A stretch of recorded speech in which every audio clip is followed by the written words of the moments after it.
আপনি অফিসে টিফিন নিয়ে আসেন না কেন? আপনার ওয়াইফ আপনাকে টিফিন বানিয়ে দেয় না? ছাড়ো ওর কথা, ও আমার কোনো খোঁজই রাখে না। তার মানে এই ব্যাপার, এই মেয়ের সাথে কদিন থেকে দেখছি আপনার মুখটা শুকিয়ে গেছে। এমন একজন স্বামীকে পেয়েও কেউ অবহেলা করে? জানেন, আমারও স্বপ্ন আপনার মতো একটা ছেলে পাওয়ার। কি যে বলো। আমি আজ সব বুঝতে পেরেছি। তুমি আজ আসো বাড়িতে, দেখাচ্ছি মজা।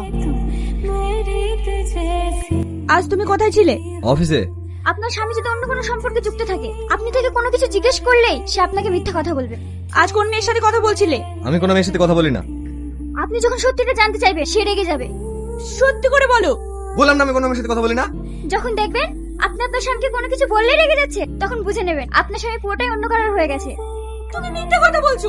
আমি নিজের চোখে দেখেছি তোমাকে একটা অন্য মেয়ের সাথে কথা বলতে। তুমি এতটা নোংরা মানুষ।